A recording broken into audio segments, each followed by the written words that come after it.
Welcome to the Birdnest Podcast. Your host, Alberto Contreras. Today, our special guest is Michael Jancheski. Thank you for joining us today, Michael. I really do appreciate the time you're taking today to help me and the audience learn a little bit something about your field of work. Absolutely, man. Going right into it is, what is it that you do for an occupation? Well, man, I'm very happy to be here. I've known Bert for at least 5 years. A long time. Probably even longer than that now. But yeah, I just really appreciate the time, man. Really good dude. So basically, I'm always doing something. That's what Right. I tell people. I don't really have one line of work. I've always just been so creative my whole life. So my biggest endeavor was finding something that I could passionately do and make money on, but Right. without it feeling like a job and without having certain incentives that make me go crazy or make me feel like I'm losing my mind. Right. So I actually, the first job I ever took was putting dental products together on an assembly line for a company called Dentec Oral Care. I was pretty young at the time. Luckily, I knew the person who owned the company, so they let me work there. And, that just taught me a lot about, being learning how to work with people at a young age, regardless of me being like 12 or 13. I was really young. Right. Wanted to go on my summer vacation, but no, I'm working in a factory to make enough money to buy a PSP game or something All right. small like that. So I did that for a while. Then I went into school, got out, and eventually went into landscaping. Because I've always liked working with my hands. I've always been a very hands-on person. I love being outdoors. School was always really not for me. Right. I could not sit down for a second. My parents definitely would say I have ADD. I definitely do, but I take it as a blessing. It's Right. it's Not not a a curse. curse. Yeah. Just have to use it accordingly. But basically, I got into landscaping and did that for about 2.5 years. And this was basically right as I was going for my high school summers. I was Right. doing landscaping. And so right when I was coming up to college, I realized, man, I can't be doing this physical labor like this for the rest of my life. I need to go to school and do something that I'm passionate about. So I signed up to go to MTSU for digital animation originally. A lot of people don't know that because I went in 2014 after I graduated from a boarding school in Rome, Georgia, because I wasn't doing good in school at the time. I had to go away from home, had to just Take a breather. just kind of get away from my environment. I had a lot of interesting things come up in my life. I moved around a lot. I'm originally from California, so I moved to Knoxville, Tennessee in 2001 with my family, and because my dad moved his business at the time, and so it was just wild. I was always all over the place, and I was always very creative, but I also couldn't sit still, right? So you'd think that picking digital animation would be a good idea, but I soon figured out that what are you doing all day? Right. I'm sitting in a studio or a something. studio You all feel day, like yeah. you're close. And a lot of it too, they would use you as a pawn rather than really work with you on Right. a lot of the things. A lot of the jobs. There's jobs of course where it takes a lot of time to get to that point. But I guess I wasn't patient enough to do that, to sit Right. there.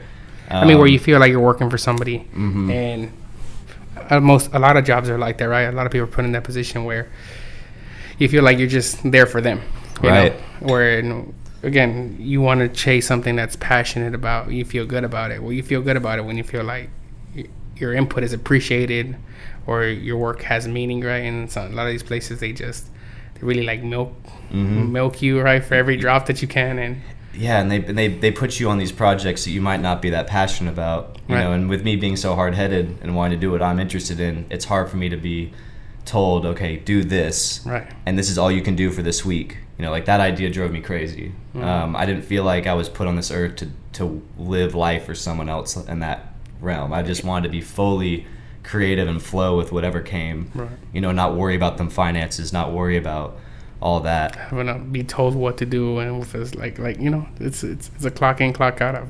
People say it's voluntary slavery. Mhm. is what they say nowadays. That's how I felt about it. I thought schools looked like prisons my whole life. I was Right. like, I felt like I was going to jail. So basically, I went to MTSU for that. And of course, having just so much going on in my life, moving around a lot, and some other crazy things that happened when I was younger. Won't really mention them just for now. Right. But basically, I kind of was at a very depressive point in my life where I kind of like mentally hit rock bottom. Like I didn't even want to live at a point. I even, probably attempted some things that, to end my life. Wow. Wasn't successful. Most of it was just because I truly believed at the time that I wasn't meant to be here, and that like I didn't fit in with the needs of society. Like because I was just like the way that I felt like I could be free was just not applicable, at least through my interpretation of reality Right. at the time. Having to be fit in this norm that maybe it's not comfortable, right? I mean, Yeah. it's not. I mean, having to work a 9 to 5 for your whole life, and a lot of people don't amount to anything because it's debt. This is a country of debt, a world of debt, where it's. I mean, that's not fun, right? Yeah. Not living life with purpose or joyfulness, right? I feel debt and struggles are like chains, right? And so, I mean, who wants to be strapped on, right? Shackled on to Right. something. That's a thing, and shackled is a big part. I just felt like I was stuck, and people that loved me, would always tell me like, oh, you just, like my mom would always tell me like, you just need to accept. Right. And I'm just like, how can you tell me to accept when like it made me feel like I was bending over backwards for the world, Right. and like just, And against your own will, right? Yeah. Versus like you don't want to do it, you know. Mhm. And I knew that like the universe had something more in store for whatever energy I had, whether it be like a consciousness that is somehow,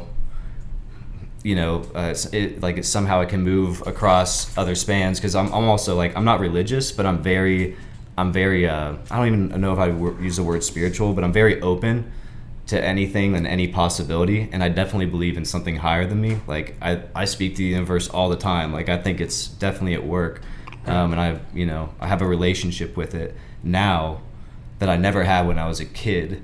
When I was a kid, it was more like, if I do this, then the universe will do this for me. It was like, it was like a patriarchal relationship, Right. in a sense. But at least, for me, I was struggling with this depression really hard, and I was smoking way too much weed at the time, hanging out with not the right people. Even smoked some like laced weed at one point, and had a panic attack and had to go to the hospital and get a whole CAT scan. Wow. And I how much CAT scans are, about $7,000. Wow. And of course I didn't know that, and so of course who would I have to call? My parents, and had to have my dad pay for it. But of course to do that, they had to get a drug screen, right? And obviously I was just smoking weed. Like I really wasn't doing anything else, but there was just some crap in there. I guess they were just spraying the stuff I was doing, so like some weird stuff came up in my urine. So that was very interesting, and I lost a lot of trust with my parents there. And then I ended up getting arrested in my dorm room because my roommate brought in 2 cops on me while I was Wow. smoking my PAX vaporizer, just chilling. And this was a roommate who was never really there. He drank, he had alcohol in the room, and I never said anything. I didn't care. And he had told me to stop smoking like once or twice, but he never said he'd get the cops involved, and Right. I think after the second time he just brought the cops. And actually it was a blessing in disguise, like that day when I got arrested, I had 13.98 grams of weed on me. So it's 0.02 less than the basically felony amount. So if I had that, then it would have been a double felony because it was on school campus. Wow. So pretty much my life like ended right there. Like I wasn't happy. I was, you know, one of my best friends got killed for dealing. You know, it was just a very weird time in my life. Right. And I was always high. I was smoking about an ounce of weed a day. Wow. You know, and I was eating about once a day. And I'd have like one Jimmy John's sandwich, and that was it. So basically, you know, I the only way to come back to college, I talked to the dean and the supervisors, and they told me that I would have to go to a drug program of my choosing, some type of, you know, retreat. So I chose a place called Cornerstone, which is in Knoxville, Tennessee, out in kind of towards Maryville, but in Knoxville. And I had to go there for 90 days. And so I, you know, went back into landscaping for that summer, waited for my time to start, and then I went in for the 90 days. And I met a lot of interesting people. I saw people that were doing very hard drugs, to the point where like they're stealing from their brothers and sisters and just to get high. Right. You know, and you can just see these people are my age, but they look like they're 3 times my age. You know, their skin's falling off, they're rotting from the inside out. The drugs, right? Like Yeah. some of those hard drugs like really do like decay your body, right, at a rapid pace. And so I saw the detriment that this had on everybody. You know, like, doesn't matter how old you are. And so I also got to learn how people coped with their traumas and why people doubled down on their traumas. And I learned a lot more about the pain body, which is, do you know anything about the pain body? No. So the pain body is what I guess some psychologists would say is a mechanism in which we exercise that furthers our suffering, and we feel good about it. So it's like it's like why people cut themselves. It's like it hurts, but it's the pain body. Like you keep feeding it, keep listening to those sad songs, and you really just keep like. It's almost like that feeling that even though it's bad against you, it's like maybe soothing to them, right? It's almost, and then it turns into like we were talking about earlier with the negative self-talk, like, oh, I'm such a piece of shit, or oh, I'm so stupid, or like, oh, I'll never do anything with my life. You know, like I literally believed I was stupid when I was a kid. Wow. Like I thought I was the biggest dumbass ever because I was so ADD, like I couldn't remember anything. And well, we had talked about that when you talk negative about yourself, it's almost like, you know, you're bringing that energy, you know, to life, right? Versus, you know, I've heard from people and experiments that have been done that when you say nothing but positive things about yourself or towards that person or plant, it thrives, right? So it's like a frequency thing that, I mean, I believe in something more, you know, beyond, you know, like on a microscopic level, right? It's even beyond, it's like the creation of everything, you know. It's what some people call agape, you know, like the way you love your child, you know, that's agape. It's like you don't love them because you have to, like you just love them, right? Like there's unconditional. And there's also a point that like raising that child and shining love on that kid, you know, not just like the love like oh, I love you, like, you know, like the love that people talk about, like love is kind, love is patient, like the real love that manifests the true character of like the kid that you really want to raise in this world, and like the way you want to resonate your heart through the universe, like the way you want it to keep echoing through that kid, you know. Like you can't control everything that happens. No. But you know, if you know how to articulate it the right way and connect to your kid, then they'll feel it and they'll learn that young, and then they'll resonate, and it's like a ripple in the lake, like it never stops. Right. It's like, you know, a ripple in the ocean, it'll create a tsunami. You know, like eventually, you know, I think we're seeing a lot more of that these days with like, you know, you see a lot less of it, and then like a lot more of it in certain places. Like, you know, you'll see more holistic practices where people are raising their kids, you know, keeping them away from tablets, and like realizing that personal interaction and getting back to the roots of what it means to be human is so important for like, you know, getting into deeper connection with our character and who we want to become, you know, because you can never like really be like, oh, I'm gonna be like this. Right. You know, you can just set your sights on something, and then the tide comes, and all these things happen, and It's gonna you're take a you. completely different animal at the end of the day. You Right. know. Yeah, it's almost like right now I've been seeing a lot of people are parents are reverting back to homeschooling because, you know, even the education system today, right? It's like Mm-hmm. very contrary to people's beliefs, and you know, just a lot of things that just don't sit well. Right. And so a lot of parents are trying to come back to, like you said, you know, rooting themselves more. Mm-hmm.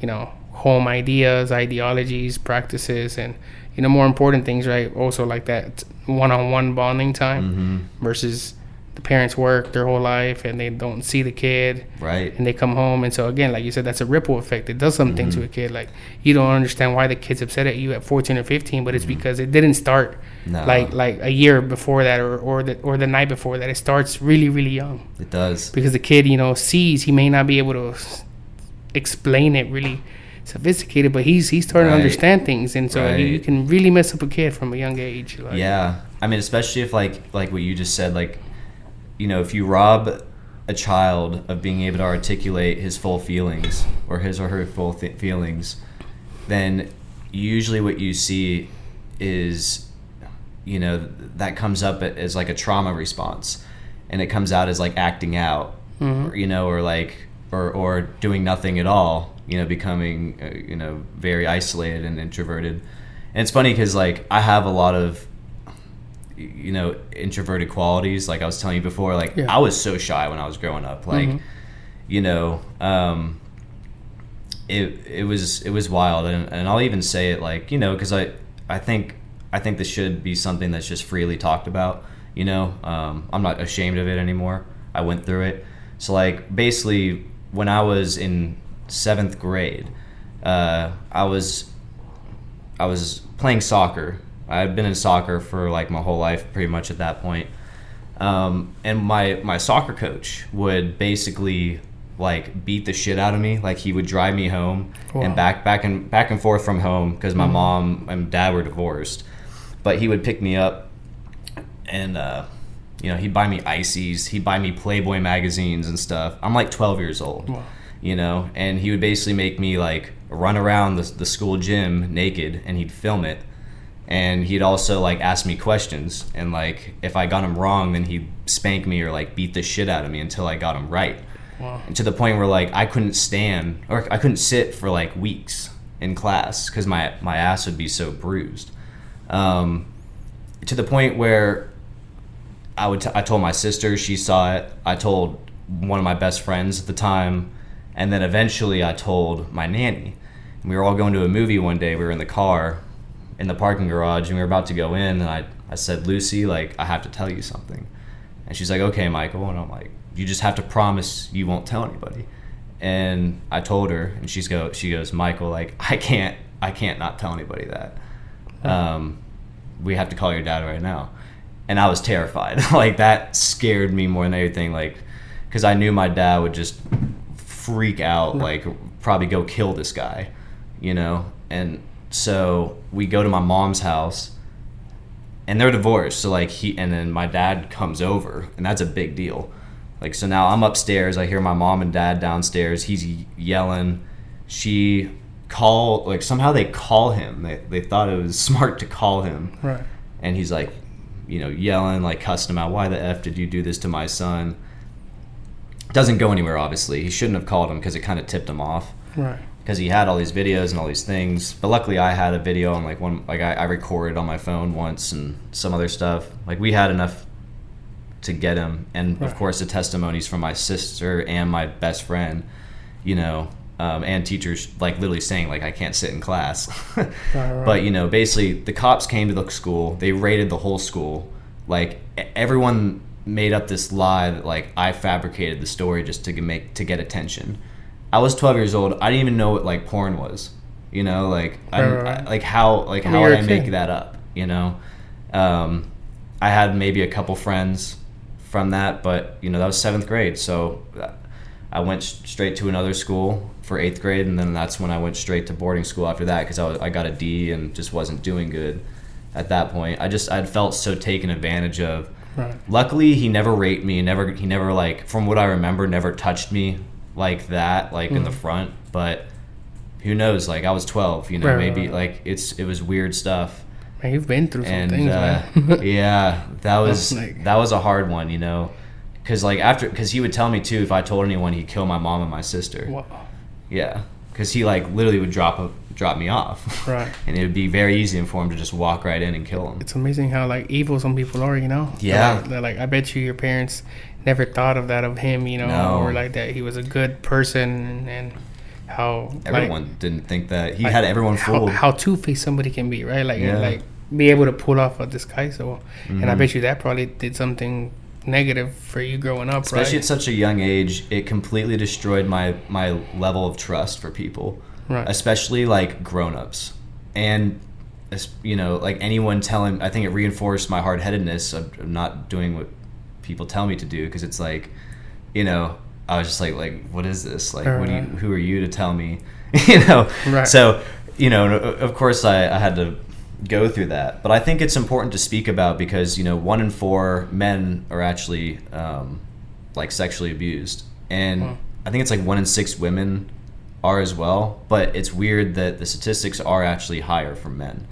They And a lot of men don't talk about it That's because what it's very like humiliating. they don't you know, speak like, about it. because it's like, you know, another man touching you, like, you know, and even if you're, you know, even if you were into that, like, it's still not something you want to go through. No. You know, it's horrible. So, like, you know, I just think it's important to talk about. Right.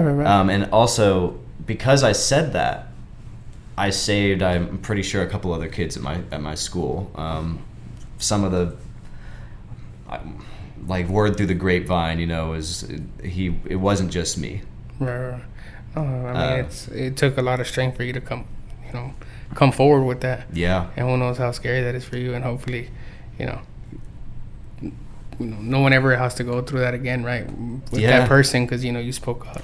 Well, man, you know, they wanted me to go to court and testify in front of them, and I couldn't. Like, I was so scared. And so basically, because if I went to court, he would have went straight to jail. But basically what happened was we just made it so he can never work around kids within like a 30, 40 mile radius, or I think it might be even 80 mile. It's like some crazy, Right. like he can't really get a job anywhere now. Wow. But, you know, so that was wild. But basically, so back to the college thing. So, you know, in the Cornerstone, so I went to rehab and I was learning from all these people and kind of gaining new perspectives. I also went in sober. I quit weed 3 months before I went in, and it was funny as well because people were like, "Oh, you're here for weed?" Like, you know, like people made fun of me. Right. But really, I was there because I was mentally ill. Like, I just couldn't. My relationship with life was not anywhere where it is now, and what it needed to be to, you know, at least be there for myself and other people. And so basically, once I completed that, I went back to landscaping, and I got a call. And basically, the call was a job offer to work for a company called Hype Energy. And I'm sitting here, you know, I had this big leaf blower on my back. I just was mowing UT Medical Center, which is this massive compound down in Knoxville. And, you know, I'm blowing off this driveway, and I have boots on. It's like almost 100 degrees outside. I'm tired as hell. And I get this call. Probably and they're like, "You want summer to?" peak. Yeah, they're like, "You want to work for me?" And I'm like, "Yes, absolutely." I was thrilled, but the catch was that I had to travel, and that was crazy because I was still a pretty shy kid. You know, I was pretty much a recluse. I just like to go home, smoke my weed, just chill. You know, do something creative. But basically, it's just wild to think about. I haven't even talked about any of this stuff in a while. So I get the call. I take it. I'm like, all right, where am I going? And they say Nashville, Tennessee. So I'm like, wow, okay. Like, I'm gonna move to Nashville. And my sister had been going to Belmont for a little while. So I visited her once, and I thought Nashville was pretty cool. But the double catch is that I wouldn't only be in Nashville, I'd also be traveling around the entire United States doing direct sales delivery, which is DSD, stocking, audits, training people, samplings, and ordering stock for stores for their next predicted sales cycle. Okay. So it was a lot, Right. all the while where I have to mention I definitely started smoking weed again at this point. And a big change, right? I mean, from Yeah. fields of work, right? Going out from a labor intensive to more of a Man, representation job, right? yeah. I mean, just it was not only, you can't just put your earphones in all day and just kick Stick it. to yourself. And like, You're on Mhm. every second, and I really just learned to connect with people more than anything. I mean, that's what selling became. It was never, how do you sell this pen? Like at the end of the day, no one really gave a crap about the No. pen. Like they bought your energy and that connection. It has a big influence on it, for sure. Of course, the pen has something to do with it, but Yeah. there is a lot of that. Like, because at most of my conversations and most of my sales, the energy drink would be like the last thing. They'd be like, "Oh, so wait, what you got here?" Like, they would ask me, Right. And it was definitely cool. I went to Spain, Malaga for a while, for about 2.5 months, and I worked on the new innovation designs for the can with the whole Spain Madrid team. Wow. So it was wild. Like, I met so many cool, enthusiastic, creative people that were creating this company on all levels. Because Right. hype's huge in the Middle East, and like, it's like right up there with Red Bull and Monster in a lot of places. Yeah, I've seen hype a lot. I got stores. Yeah, it's not in the U.S. anymore though, unfortunately. Yeah, about to say, because I remember it used to have like the black letters and Yeah, and it was like a silver can yeah. with the black letters, and then it became the carbon fiber, like all carbon Yeah. fiber around I it. remember it was like around like when I was out of high school. Yeah. Because I was working at a gas station, so we was having to restock stuff. Yeah. And so it was a Middle Eastern one too. That's so funny. So it was probably, it was a little independent store. Mm. And those were fun too, because I would go to Independence, just if anyone doesn't know what an independent store is, it's basically like a Shell. It looks like a Shell, but it's not actually owned by Shell anymore. It's owned by like, just a local guy Right. and his family. And so basically, I'd bring a fridge, and the fridge would have hype logos all over it, and it would have these letters that lit up green, kind of like the Monster M. Mhm. Looked sweet. And then I'd stack basically half the fridge with hype, or the whole fridge with hype, and then just get placement in their store. But if I did half, then they would put Coke and other products in the other half to kind of get people to like, Grab something and then be they like, oh, see what's the other this? one. You Right. know, so, and it would also give them a free fridge, but they didn't have to pay for it, and Right. then one free case of product to see how it sells, and then basically you go from there. Right, right. And I mean, I would do free pretty rarely. I'd normally sell one too, like Right. just to get them going, but have the free fridge as the incentive. And timeline wise, around when was that, like year? So it had to have been like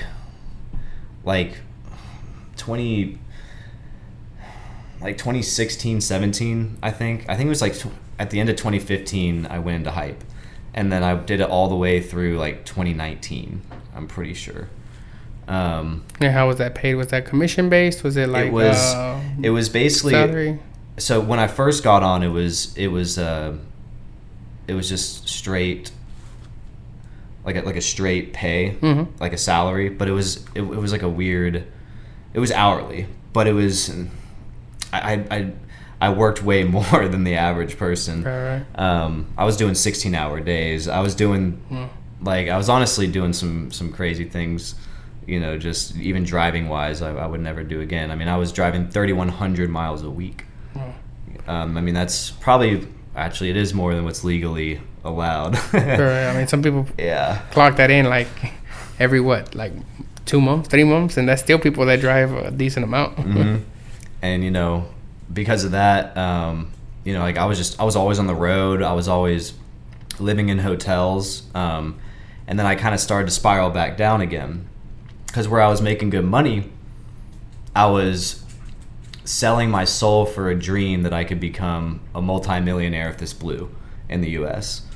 And that would have been amazing. Right. But at the same time, I knew that it could happen or it couldn't happen, you know. Right. And I had to remember that every step of the way, but still keep my enthusiasm.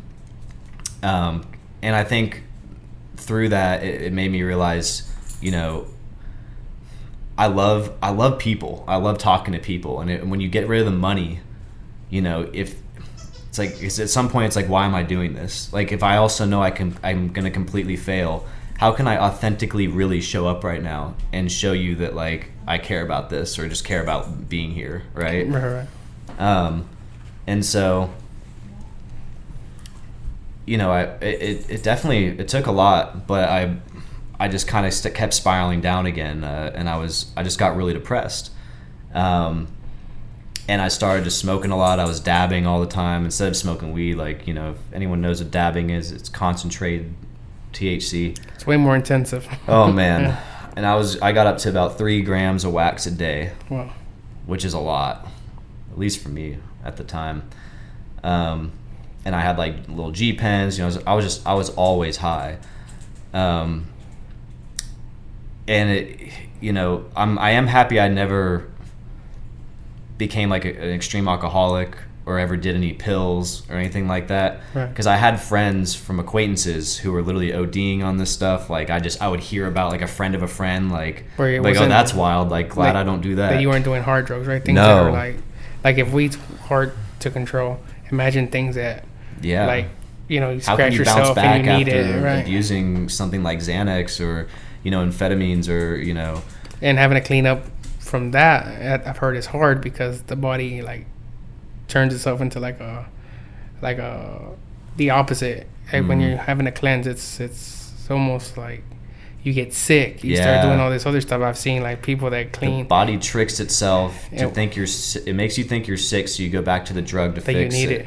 Uh-huh. But really, you know, and I even think like even through all my struggles with weed and going on and off, like, and even nicotine, you know, I just kind of realized it's not really so much needing the feeling outside of myself.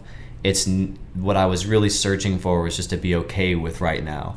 Right. You know, like, I have a whole list of life quotes that I write down. I have probably over 1,000 from all the different books I read, and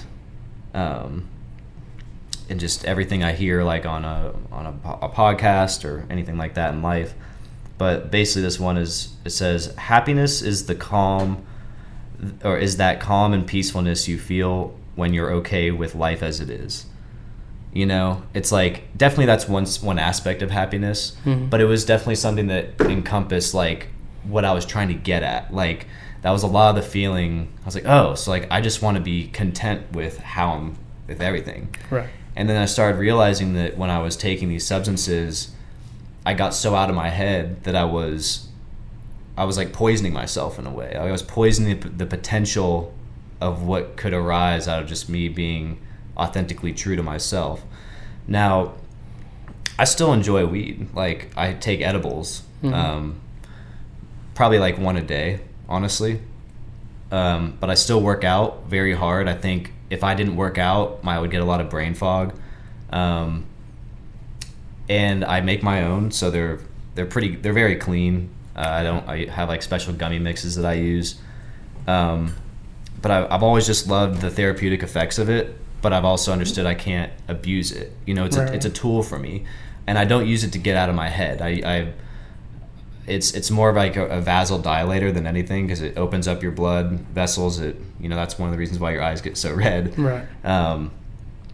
But you know, it's always been something nice that like can help me relax, but also like I don't need it. Like I take weeks, I take months off all the time, and it's one thing. Like, let's say if I was on nicotine, I could take a bunch of edibles and kick nicotine within a week. You know, it's been one of those things I can kind of mediate and get back to like baseline. And that's one thing I've recently done too. Like, I'm completely off nicotine. I vaped a lot when I was a kid. I dipped you know, and then of course I own a cigar company. So the only thing that I really do these days is I'll have a cigar once a month with my business partner, Vaco. Right. And I enjoy that, you know, like that's a well-deserved cigar. But I've also noticed that like certain things, like certain stimulants such as caffeine and nicotine, you know, they overstimulate me. And then there becomes a deficit, and that deficit is expressed in my character. And people that love me can feel that. I can feel it. I don't feel as motivated when I want to do the things that I want to do. The flow state is hard to get into. So I recently got on this thing called Organifi. It's like basically Organifi with an I instead of a Y. And they have a red juice complex, an orange complex, and then a green complex. And so they all stimulate your body in different ways. And I feel like it's the only thing I've done in a long time that like has helped reset my stomach biome, and I can do it every day without knowing that there's no weird chemicals, there's no artificial sweeteners, like it's just all organic products, you know, because I was on AG1 for a while, but half of the ingredients aren't even organic. And I've tried a bunch of different supplements, I've tried a bunch of different diets. I've realized that I'm highly allergic to glyphosate, if you know what that is. No. It's basically what they're spraying on a lot of herbs. It's an herbicide. It's basically one of the main ingredients in Roundup that you spray on weeds to kill weeds. And so I think they spray it like 3 or 4 times on the maturity process through, growing crops. Right. And on basically all unorganic crops in the United States. The problem is that some farmers grow their organic fields right next to their unorganic fields, so sometimes there can be contamination. But there's pretty good ways of vetting and, you know, understanding if it has it in it or not. Right. But once I realized like how allergic I was to that, once I got off and I started healing my gut biome, I realized how much of my character was influenced by this inflammation. And like I was always just so quick, like just you know me, like I have a big heart, but I also like I'm like fiery, you know, like, but I would never say anything like to break you down physically. Right. I'm not confrontational like that. Like, even though it sounds contradictory, like I love the act of fighting, or it's like a chess match, but in real life I don't want to actually fight because it's, you know, you could mess up one, you know, you might get a concussion. I might do something I might regret, you know. It's like I don't want to escalate things. Right. You know, but I want to have the capability to go there. Right. You know what I'm saying? And so that's why I love, you know, I took karate as a kid. I took a little bit of taekwondo, which is a lot more of the movements. And then my dad tried to get me into jiu-jitsu, but it's just I can't fit it. I just haven't been able to fit it into my schedule. I don't think as much as, but I think the real answer is I like more, like if I was to go practice an art, I like more like punching and kicking kind of rather than just wrestling. That's just personal preference. But it's definitely an amazing sport, and like I think it's, you know, most fights go to the ground, so it's something good to know. But really what I'm into most now to get to that level of flow state and to get me into that rhythm is I have to be very flexible. So I have to do a lot of yoga at least twice a month. You know, I'm very fortunate. My sister's a yoga teacher. She teaches at Nolo Soul over at Hot Yoga. So she has these big infrared panels on the top of the ceiling. So while you're stretching, you're just getting cooked and you're sweating so much, and you don't have to listen to everything that the teacher says. You can flow at your own pace. You know, you can really just set your intention to be grounded in that moment. And I've found some amazing headspace breakthroughs just stretching out in there. And you can feel your body strengthening all the little muscles that, you know, fall aside when you're just working out and hitting the main muscles, you know, because you want to be life strong too, not just gym strong. Right. Yeah, some people can lift a lot of weight, and then they go Yeah. try to use it practical, like through construction workers, and they're Yeah. like, but he can't lift, like, you know, this material, this wall. He's like, and then, you know, some people they're at the gym so much, and they joke around, and they're like, oh, come on, Mr. Jim, like do it, because again, it's on a practical level, they can apply it as well. So Yeah, absolutely. So, you know, basically, you know, I have to be able to hit the gym. I usually go 5 days a week. If I don't hit the gym, I'll go on a little walk around my neighborhood or just go hit a trail. But I've realized, like, if I don't move my body every day, there's this some type of like pent up energy that just it gets stored, and it comes out in my behaviors or even my thoughts. Like sometimes I'll just be listening to myself and I'm like, have you worked out today, dude? Like, Right. you're like, why are you so judgmental right now? Like you know, you don't even think like that. Like, what is that? You know, and that's I don't really hear that chatter as much as long as I stay on my craft. But it definitely comes back in. It's something I have to work at every day, you know, and I think that's also why I respect people like you and people, you know, like they just show up every day, and that it's kind of like feeding back into that resonance of agape, like we were talking about earlier, like, you know, that love for a better humanity, like, Right. because that's what we really all want. We want our kids to have a better life than we had. You know, we want us to just become more open as a species, more intellectual, for whatever that means, to at least end a lot of the unnecessary suffering. You know, because there is a lot of unnecessary suffering, but that's also me talking as like very naive to the power of God.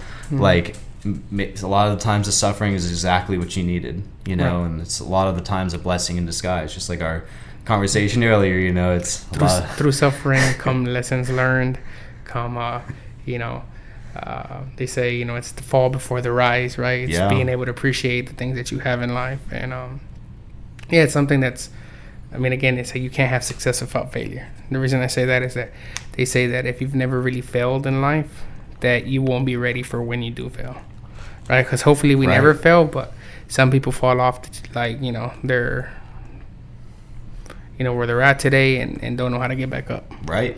And And you so- could be the best speaker ever, and, you know, go off and do a bunch of drugs or whatever it is, and, you know, all of a sudden you can't talk to anybody. You know, I really believe it's like reality is what you kind of want in a way, kind of like we were talking about earlier with the Confucius statement, like the man that says he can't and the man that says he can are both correct. Right. Like, and that's just a wild statement, because I truly believe in that. Like, on some level, that's definitely 100% true. Like, you know, there's levels to life, and if you give it your insight, if you give it a push, it'll go somewhere. Right. You know, and it's just, I think our expectation of what happens after that push is a big factor in, you know, how we get to enjoy what comes next too. Because if I'm just trying to get somewhere, then I'm just like that person that says, oh, like when I ask them, how's your day going? Oh, it's Monday. Like, you know, and then I just can't wait till I get to that beach on, you know, with my hammock and my margarita. And it's like, really though? Like, because when you get to that point and you're sitting there and you're drinking your 3,000th margarita, you know, and you can't even move because you're so drunk. I mean, maybe that's what you want. I mean, to each his own. Right. But like, I know what makes me happy isn't that. Like, that's not what I want to chase. No. That's not fulfilling. I guess having to prepare to enjoy that day versus enjoying day by day. Yeah. Something, right? 'Cause you're Being not creating, appreciative. you're you know, consuming. we're alive, right? There's a blessing. Some people were healthy, and in the sense, you know, I guess everybody's healthy to some extent, because someone can always have it worse, right? Some people can't walk, some people can't hear, some people can't see. So I'm like, if you have everything, like for the most part, that you're sound okay, I mean, it's a huge blessing. So, you know, Right. like you said, why plan for that? You know, that one day that, you know, 6 months out that you're gonna go drink margaritas on the beach, Yeah. and be miserable the whole way up to it. Right. You know what I'm saying? Like, you're only allowed to be happy that day, Absolutely. not That's- enjoy the journey. you and said like it you right said, there, dude. after the day, I mean, what now? You know? Absolutely. And And so you go that's back the to question. suffering. Like, what now, right? Right. And so if you just ask even me right now, like what does happiness look like for you? You know, I would say it's literally me driving for Uber. That's my main occupation now. I do Uber Comfort Electric, Uber, I'm trying to get to Uber Black, but I'll get into that. But basically it's just professionally driving. That's what I eventually want to get to, like the epitome of my driving experience with work. But just driving and being totally present with myself and with whoever's in the car, no matter who it is. Right. Because every person that comes in my car is like a little challenge. It's like, not always, but like sometimes, I'll get very drunk people. I'll get very disrespectful people. I'll get racist people.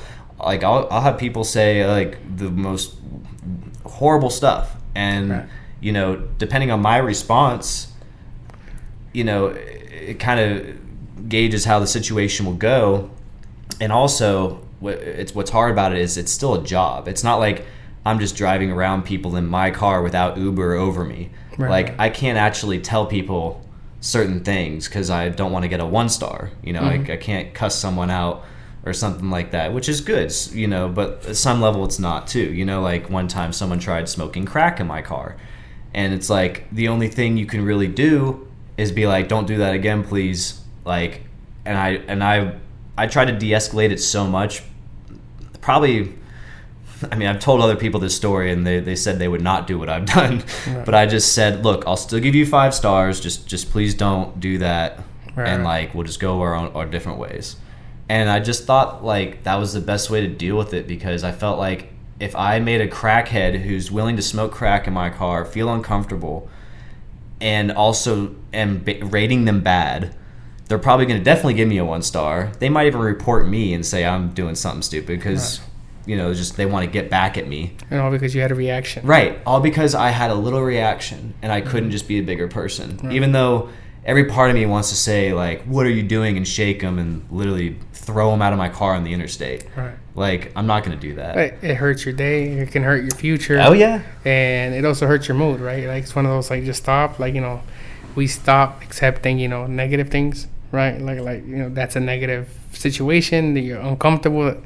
And so you can choose to, let them go instead of, upsetting yourself the rest of your day. And also, like you said, if you agitate them, you give them a reaction, they're going to give you another reaction. Mm-hmm. And, you're putting yourself at a negative spot because, a lose-lose situation is still a loss, right? You want to come out somewhat winning, but, right. That's too, right? The ego always wants to have its win.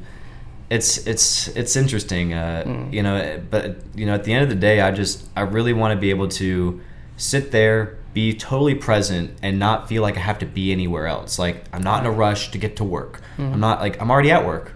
Like, traffic's just a problem. Well, I'm getting paid to sit in traffic. Okay, right. That's cool. Like, and then if I get tired of that, then I go home and I take a day off and I just get in the torch, because I also am a glass artist. I'm a flame worker. I blow glass art and make medallions, pieces, leaves, turtles, pumpkins, all sorts of different types of little trinkets you could either hang on your Christmas tree. I know you know this, but I'm saying for the audience. Yeah, I follow your Instagram page and I like how you be posting up your work. And yeah, thank you, man. Yeah, I've been on it lately. I've been posting a bunch because I'm just back in that flow state right now.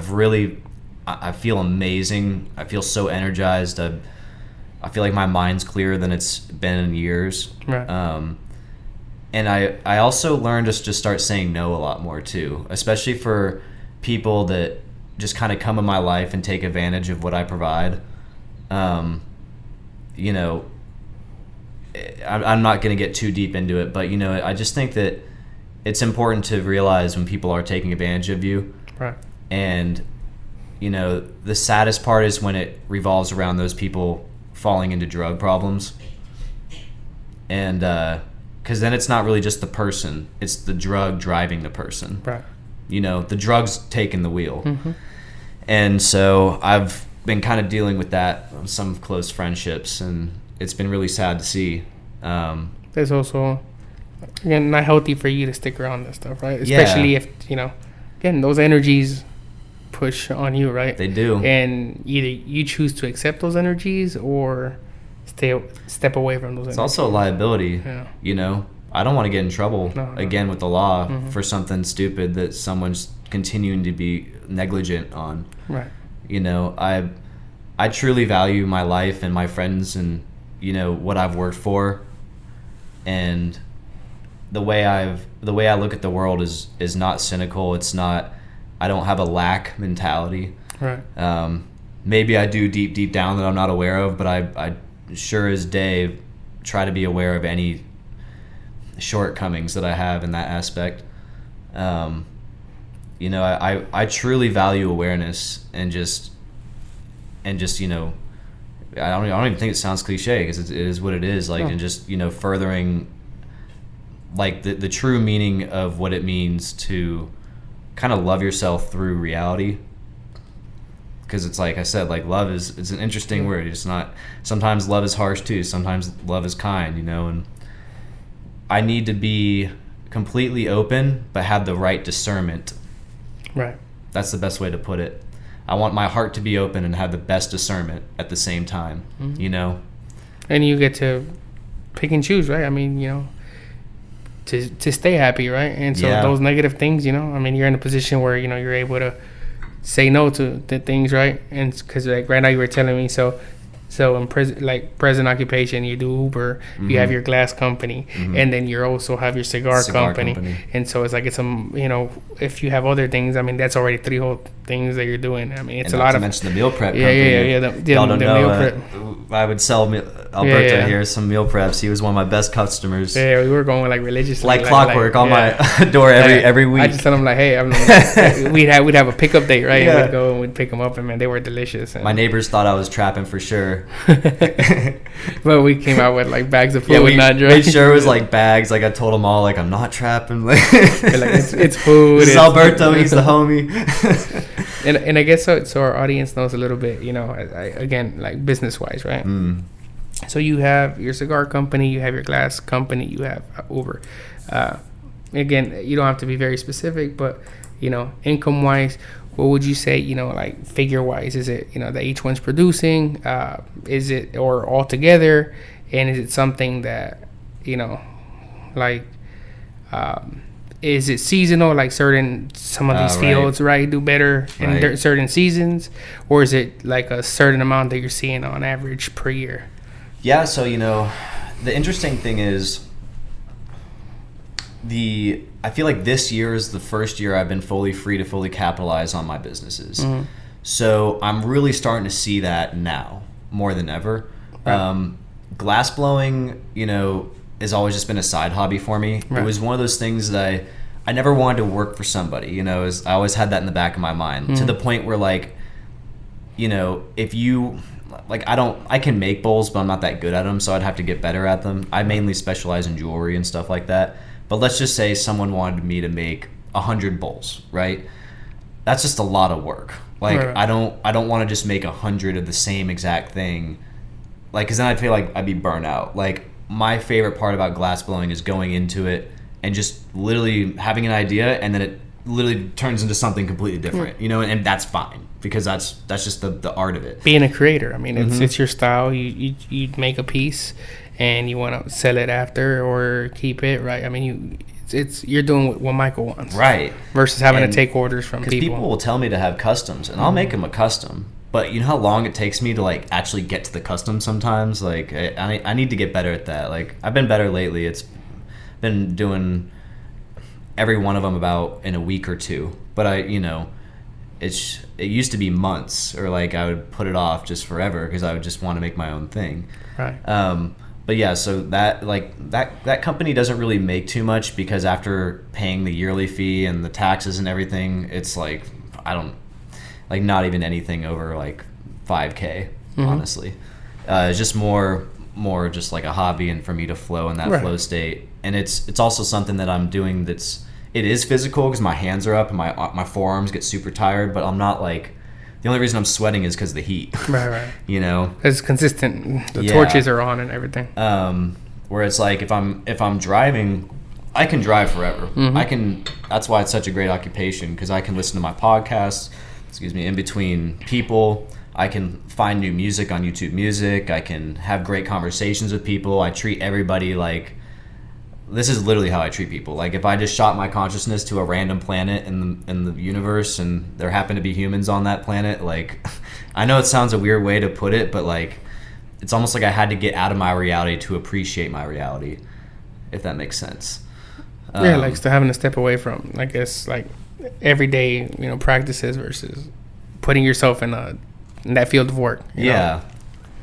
And like it just reminds me that people are so diverse. Like there isn't. I guess I'm leaving behind my childlike view of the world, and I'm trying to come back to what does the universe have to show me right now all the time without my biases, without me trying to say this is what it is all the time. Right. Like how can I just truly see the expression of the universe without me judging it?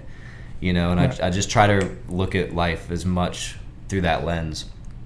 And then the Cigar Crate, it's interesting because we were making pretty good money. When I first came on, we didn't have too many subscribers. Funny thing about Cigar Crate is it all started because my buddy Vaco, I gave him his first cigar, and he loved it so much he started Cigar Crate. Wow. And right when he graduated college, which was like 2014, 15, and he ran it for a little while with one of his buddies named David Zabuda. And eventually Zabuda had some complications come up, and he decided to leave the company. So Vaco and I just took over, and right before COVID, we were up to almost 60 subscribers. Like, we were doing good. If we hit over the 100 mark, it would start really making good profit. But then COVID hit, and Right. everyone started slashing their subscriptions. And then our social media presence kind of fell off, and we weren't. It just became like another thing, like especially with my new approach to life and becoming a lot more holistic and being way less on my phone. Like my intention was to get off my phone, not be on it. But my other intention was I wanted to build this company, which required me to be on my phone, Right. hitting up random people, like at least 200 a day, and then being willing to communicate with those people that night. Because if you don't get back to them, then that's bad customer service. Right. It's like then I had to realize, okay, there has to be hours set aside to respond to people now. Like my whole life became like a calendar, and it was just, and that was really hard with school because I went back for digital animation at the time, or not digital animation, for concrete management through civil engineering, and that was just a very hard degree, and I was trying to run that with Southside Preps, so I really had almost like 4 businesses and going to school full time. So basically we're crawling back up. We've been doing a lot better lately. We've got a couple good things under our belt, such as the Titans Christmas Party. I don't know if you know what that is. It's every year at the 1230 Club, they've been hosting a Titans Christmas Party. And luckily, Vaco knows one of the ladies who works there, and she invited us to come in and have a whole collab with the whiskey pairing. So they picked 4 cigars and 4 different types of whiskeys that complemented each other, and they had the flavor profiles behind them. And we would basically just tell people about the cigars, light it up for them, cut it for them, and they just go about their way. And we've done that 2 years in a row. Yeah, I seen that you posted it. It looked pretty cool. Dude, it was wild. I met some pretty cool individuals. I met Daddy's dog, Yeah. the guy, The owner? Oh, wow. Dude. He looks just like the picture, like with the big beard. He's the homie too. But yeah, just a bunch of amazing people, and that's really what I'm kind of trying to set my sights on for the future is, we want to do more wedding planners. So we'll fly out, actually. We have got a couple people that might want us to start coming out pretty frequently. I think it's in Chicago and some other places. I need to double check on that. But yeah, very, very cool, because if that happens, with my flexibility from Uber, I can leave whenever I want, as long as I'm making money, and still enjoying doing it, Right. and then I'm having the best life. I'm not traveling for an energy drink company where I'm living in random hotels every day, working 16-hour days. Like, no, like I'm just chilling, talking to people, selling cigars, doing Enjoying. something I love, you know, like that they're willingly participating in. You know, I'm not going to have someone telling me I'm killing somebody, which I got a lot of with the energy drinks. Right. They get a lot of bad rep for Oh, that. man. Yeah. And I understand. Again, I mean, you're enjoying now the process of work, you know, where it's headed, you know, again, because you're working for a dream, right? A goal. And then this goal happens to be your goal and your friend's goal, right? You're able to collaborate with friends and business partners. And it's a huge blessing, right? I mean, it's nicer to wake up for yourself and know that you're going out there to whatever you do, it's for yourself on your time than versus on someone else's time. Absolutely, man. And I think, you know, kind of left it out, mentioned it about 2 minutes ago, but I went back to college for civil engineering, you know, and like that was one of the main things I felt like I had to do just for my family and also for myself. Because if none of my ambitions work out with this new age of how everyone's coming around to different understandings and applying AI into the workplace, you know, there's a possibility that I might lose my driving job or even whatever I decide to do. Right. And so, you know, it's nice to have a good degree as like a fallback plan, just in case, you know. And it's a nice plan B. I mean, it's there. Once you have it, no one's taking that away from you. And people have told me like, oh, you can't have a plan B. You can only have a plan A. And I've never believed that. Like, that would give me more anxiety than anything. Like, I'm way too like, what are my options? Right. Like, you know, and if this doesn't work, you grab, like they say almost the hats, right? If this hat doesn't fit today, you can grab another hat. And a lot of people just aren't open to diversity and, you know, having options or having different skills. And I mean, I think in the workplace or in the world, I think it's easier. Yeah. People don't have the capacity, man. Like, it's like you hear people, and sometimes I'm shocked that they'll be at, let's say, their regular job, right? Like, let's say somebody works at I've heard like a Kroger, right? And you know, you think they've been there for a little bit, but then you come to find out they've been there for 9 years, 10 like years, 15 years. Like nothing's changed. Like, it's the same thing. And I'm like, how you know, that, like you said, that would drive me crazy. It's almost like I don't want to say that it's a mental illness, but it's like, because I don't think it is. I think it's, to us, it almost seems like it, but also I don't even want to put myself in a category above anybody. I just think I think differently. Like, I'm not okay with just staying the same. Like, we speak for ourselves, right? To where it's like, I'm somebody that likes transition. Right. I can't stay like in the same place. I don't know. I get to a point in my career that I feel that I have to push the limits or I have to change. And you have to keep challenging your mind, you know. And so, but again, it says maybe we're crazy, or I guess it's opinion based, right? Because somebody who's there for a job, you know, it's not a negative thing, but you know, sometimes maybe you wonder how they think, right? Yeah. Like their process of looking at things, you know, is it they're playing it safe? Is it a good thing? Or do they just not have, maybe, I don't want to say ambition, but the need or the drive to want to change things, you know, they like stability, you know. Right. And stability is huge as well. I mean, it's just about, I think a lot of it is like agreeableness too. If someone's not that agreeable, they're more likely to go against like the narrative. I mean, it's the reason why a lot of males are in prison. Right.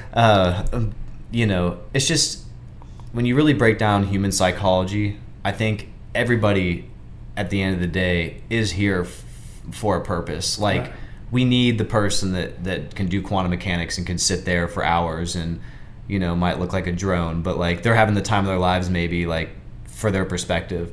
You know, like I just think it's wild. Like, even what humans are, right, especially like specifically right now versus to what we will become.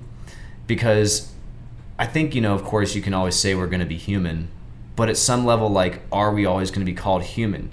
Because, like, what really makes a human, right? When you ask yourself, like, right now, we still have a lot of the human experience. Like, we're technically cyborgs, but we're not, like, full integrated cyborgs on the level where that iPhone is, like, in my arm. Right. You know, like, I mean, we have to pick it up a lot now, but it's not. It's definitely, like, I think about it all the time. If it's not, I get anxious. And we know it's headed that way, right? Yeah. Like people want, they talk about the mark of the beast, or, you know, having technology now, like the new Apple glasses, right? Where you can, like, I don't know, it doesn't look good, but you can interact on an bathroom everyday on the top of a thing, pyramid. and like and you're seeing everything like screens, and so Yeah. I mean, interesting where technology will be. Let's say not even too far, like five years from now, Right. like, just how much it's changed, right, since like Tesla came about, where it actually know. blew up, I mean, where now they this- have competitors, right? When Tesla was opening up, I mean, people were saying it just wasn't gonna hit. What's It wild wasn't gonna is happen. in our lifetime, there's definitely going to be people like 100%. There's going to be people living on Mars. Right. And at some point, I was listening to a podcast or like a quick snippet of Elon talking about it yesterday, and he said one of the benefits of being on Mars is if like we ever nuked, like if nukes went off on Earth, it'd be a lot harder to hit Mars than the moon. Right. Like It's farther. or you'd have more time to react to shoot them down because it's so far away. Mm-hmm. And that's, I never knew that's what the mission of SpaceX was, but like that's what they pronounce as their like main ambition is to create interplanetary species, or to create humans into an interplanetary species. Well, And I thought that was so cool because it's like basically what Elon was saying is he's trying to preserve consciousness, because he believes consciousness is it's almost like a little flame in like this massive darkness, and it could go out at any second. And he wants to preserve that. And it kind of hit me different, like I'm turning 30 this year in September, and I've completely quit the vapes. Like it's been over a year since I've hit any of those. I've kind of had my problems going back on and off those, but I fully believe in my heart that it's just not something that like exists within my heart or around me, especially for my headspace, like the metals in those. I don't know what it was doing, but it's like it put a film over my thinking processes. like it's fogging, not, people call it like brain fog or something like that. yeah, but it was weird. It was almost like, I sound conspiratorial. It's almost like mind control. Like Right. I did not like it, man. Once I really got very intentional, I started seeing, I felt like it was just poisoning my mind. And I'm not trying to speak against people who love their vaping, or Right. whatever. It's just my personal experience. Like, Everything we talk about here is opinion based, right? It's like what we believe, what works for us, and also what doesn't work for us, right? So it's one of those, just advice that we can give people. And again, usually how I always like to close out the podcast is something that's really important for me, for the audience is, what advice would you want to give the audience? One personal, one financial thing that you feel is really important to you that, could stick out to them to apply in their everyday lives, right? Imagine you were on the other side of the lens. yeah, I love that, man. I think it's kind of like when you ask the question, like what is the answer to the universe, right? It's like the answer to the universe is really like, what's the question? Right. I mean, again, it's having to understand that from a bigger perspective. Like, and when you really meditate on that, at least when I meditate on that, it just makes me realize that, there's always more to discover, and I'm never fully right. I may be right on a surface level. I can't take everything at face value, but like I said earlier, if I could tell my earlier self to lead with ambition and integrity, but also moreover with my heart wide open, but with the utmost discernment of morality, through my connection with the universe. If I can achieve that, like, then I know I'm doing the best I can, because I'm not perfect, and I don't ever think I don't put that on myself, because I'm human, like I used to put a lot of that on myself when I was a kid, and that's why I felt unworthy, not ungrateful, but just felt stupid. I felt, like all these things, and it was all just self-talk. It was all BS. It's self-doubt in yourself. And as soon as I stopped saying it, I started remembering people's names. Everything started coming back. And not to mention too, I've had like 8 concussions. So I've had, my brain rattled pretty good. Wow. So but I believe that you can do some extreme neuro repairing. Right. And the last thing I want to say, is I know it sounds wild, but psychedelics really help me with that. Especially DMT. I had this experience where I completely left my body. I went beyond the planets and everything, and there was no me. There was no, there was no bias. It was just utmost hierarchical wisdom of a consciousness that I couldn't explain. Right. I mean, I've heard people who do that, like, Yeah. that they understand different meaning of the world and life because you see things. They say our brain is like programmed like in sections that conspiracy theorists is we've been programmed to turn certain parts of our brain off. Yeah. They say we only use 20% of our brain 10 or 10%, right? Like it's something It's like really kinda- small. So you imagine apparently that when you do these psychedelics that you tap into or you open You like do. a different part of your brain that's not for some reason is closed, right? You do. And so understanding something from that different realm or space in your brain is something that you come back to, like consciousness is something that you just can't forget. Like, Right. Once you see the light, you can't forget it. Right. And like, it's so neuroplastic. Like, our brains are so neuroplastic. That you're like hundreds of percent higher to learn something if you're in like a like if you're under distress or you're scared or like something bad's about to happen, like your brain will remember because it's for survival. Right. And even though you're not like you don't think you're gonna die when you're on site. Well, sometimes you do. I mean, you kind of do die. It depends. But like, I mean, you could, that's kind of the point. Right. You let go of trying to control, and just for me, like, as being such a introverted, controlling person my whole life, like to be able to break free of that, I fully had to just let go and see where that brought me, and that it let open a floodgate of information and questions to ask myself when I'm in real time dealing with these real problems.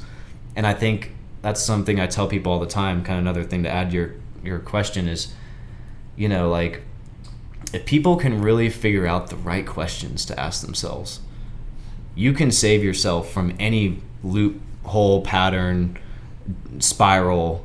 I mean, it's so much of it's in here. Right. You could, if you had 10 different types of ways of approaching, the situation in this room, or like just like if you wrote it down on paper, like you took 10 different visionaries and they all described this room in their own dialect, in their own way, and you really read each piece and felt it and looked at this room through their eyes, you'd be like, wow, so like it's infinite. Yeah. Like there's 10 ways. I mean, they gave you 10. There's 10 ways to look at it. And so that's like what I want people to just remember. Like, there's not one way of looking at things, Right.